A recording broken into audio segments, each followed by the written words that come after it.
Sveiciens jaunajā gadā! Jūs noteikti domājat, vai tad man ir tik augsts, kad es sēžu cepurē? Nē, šeit man jums ir viens gadījums, ko es gribu pastāstīt un padalīties, kā dzīve varbūt piespēlē mums iespējas, kuras mēs pieņemam vai nepieņemam. Gada nogalē man netīšām sanāca tikt pie šādas te cepures. Noteikti jums ir slikti redzams. Tur ir rakstīts no or never. Tagad vai nekad. Nu, cepura kā cepura. Es viņu paņēmu, nebija citu variantu.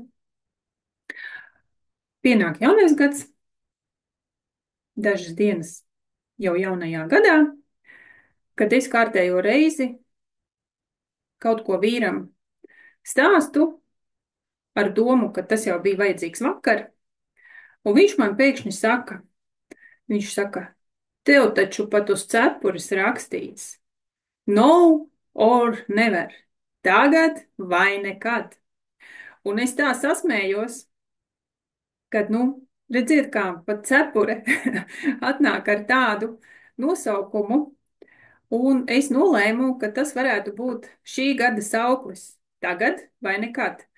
Jo ir tāds teiciens, kad ceļš pēc tam ved uz pilsētu nekad. Un bieži vien mēs daudzas lietas atliekam uz pēc tam, vēlāk, tagad tam nav laika.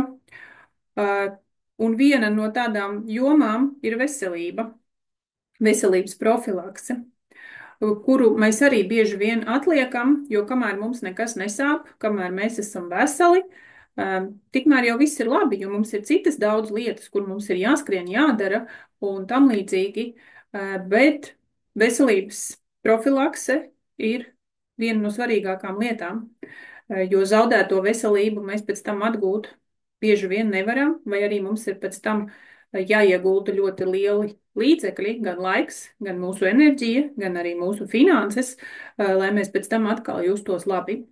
Tāpēc tie, kas vēl varbūt domā, gribu jums novēlēt pieņemt šo te lēmumu tagad un pievienoties jaunai grupai ar manu pavadījumu. Ņemšu maksimums 10 cilvēkus, lai es varu katram veltīt individuālu uzmanību, un būs naturpātiskais pavadījums 6 mēnešu garumā, kur mēs kopā mēģināsim uzlabot jūsu veselību, ieviest veselīgus paradumus, bet lai tas nebūtu ar stresu, bet lai tie paradumi izveidotos dabiski. Kas vēlēsies, varēs arī nodot analīzes, pateikšu kādas, izstāstīšu arī individuāli, kas tur ir redzams. Noliksiet savus mērķus, katram tie būs savi. Viens varbūt grib sākt vairāk staigāt, cits grib labāk gulēt, trešais varbūt grib nomest svaru. Tātad uzstādīsiet katrs savus mērķus, iesiet savā ātrumā, nebūs tā, kad jāskrien.